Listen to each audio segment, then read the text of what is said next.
आपने देखा कैसे ईरान और अमेरिका के बीच युद्ध का सायरन बजने लगा। अगले कुछ घंटे बहुत महत्वपूर्ण हैं और आइए अब हम आपको भारत और पाकिस्तान की बॉर्डर पर लिए चलते हैं, जहां मुनीर के आतंकवादी मसूद की नई साजिश का खुलासा हुआ। आतंकवादियों की घुसपैठ के लिए मुनीर की सेना ने साजिश रची, लेकिन हमारे सुरक्षा बलों ने मुनीर मसूद की नई साजिश पर पानी फेर दिया। आखिर मसूद के ऑडियो टेप से कैसे मुनीर की सेना फंस गई, देखिए।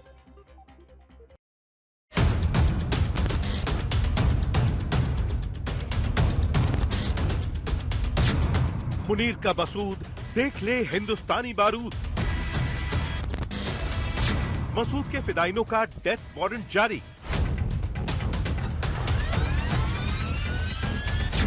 पाकिस्तानी ड्रोन आएगा तो मुनीर पछताएगा। पाकिस्तान सेना की एक और साजिश नाकाम।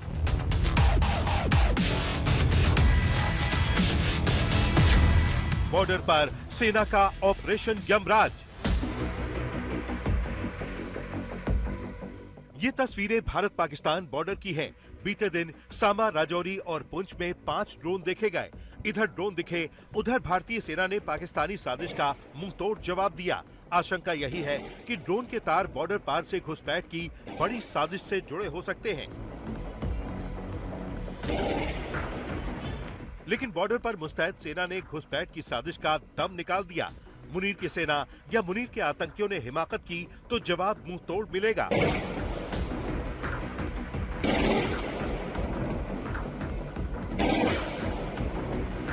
आरसपुरा में बॉर्डर के ऊपर, क्योंकि जब भी ये फॉग का मौसम होता है, इसमें हमारे देश दुश्मन नासर कोशिश करते हैं कि इन्फिल्ट्रेशन हो या ड्रोन के जरिए कुछ ना कुछ सामान फेंका जाए, हथियार फेंके जाए। तो उसी के सिलसिले में जो है, जब से फॉग है, बॉर्डर पे बीएसएफ, आर्मी, वीडीजी और जम्मू कश्मीर पुलिस पूरी तरह से सतर्क है और हर दिन यहाँ पे सर्च ऑपरेशन होता है।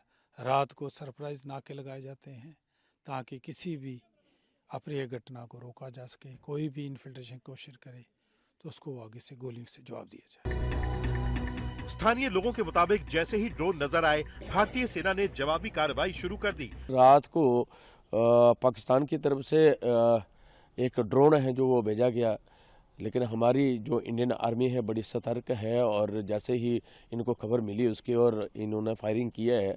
उसके बाद में उसने भागने की कोशिश की है। अभी आगे की जानकारी तो आर्मी ही बता सकती है कि क्या हुआ उसके ऊपर। मोदी साहब ने दिया हुआ है सेफ्टी ले बैंकर।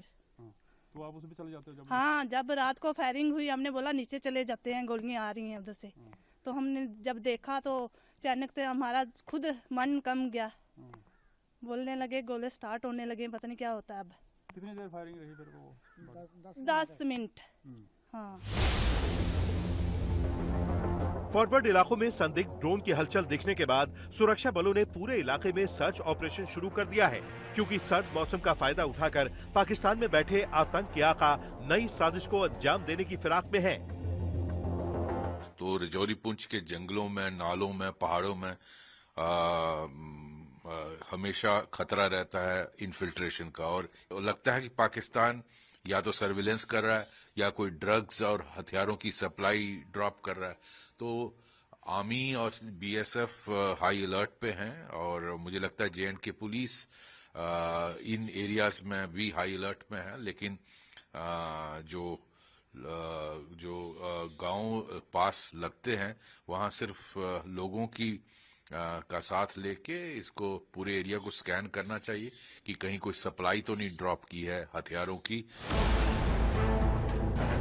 डिफेंस एक्सपर्ट मानते हैं कि बॉर्डर पर सख्त पहरे के चलते ड्रोन की मदद से हथियार या ड्रग्स की खेप पहुंचाने की कोशिश हो सकती है। बड़ी बात यह है कि ड्रोन वाली साजिश से पहले मसूद अजहर के ऑडियो टेप से 1000 फिदाइन हमलावरों को भारत भेजने की नापाक साजिश का खुलासा हुआ है। ऑडियो क्लिप में आतंकी मसूद ये कहता हुआ सुनाई दे रहा है कि जैश ए मोहम्मद के हजारों आत्मघाती हमलावर उसके एक इशारे पर हमला करने को तैयार हैं। मसूद अजहर से पहले लश्कर ए तैयबा का डिप्टी चीफ सैफुल्लाह कसूरी भी भारत में आतंकी हमले की धमकी दे चुका है। ऑपरेशन सिंदूर के दौरान भारत ने लश्कर ए तैयबा और जैश ए मोहम्मद के आतंकी ठिकानों को मिट्टी में मिला दिया था। तभी से पाकिस्तान में बैठे आतंक के आका बौखलाए हुए हैं। मुनीर के इशारे पर नई नई आतंकी साजिश की स्क्रिप्ट लिख रहे हैं। देखिए, पाकिस्तान लगता है कि ये समझा नहीं है ऑपरेशन सिंदूर जो है, जो किया था हिंदुस्तान ने, क्योंकि ऑपरेशन सिंदूर जो है वो सिर्फ और सिर्फ टेररिस्ट हाइडआउट्स के ऊपर था और इनके फिर जब एयर बेसिस का हुआ, बाकी जो इनका जो आर्मी सेटअप है या और दूसरा आर्म फोर्सेस का सेटअप है उसके ऊपर कहीं सिविलियन गवर्नमेंट वगैरह कहीं उसके ऊपर नहीं कोई अटैक हुआ। इसलिए मेरे को लगता है वो अभी तक समझे नहीं है। वो सोच रहे थे कि ये अभी भी सोच रहे हैं कि भाई हिंदुस्तान जो है ये हम ये सारी कार्रवाई करेंगे तो हिंदुस्तान जो है चुप रहेगा।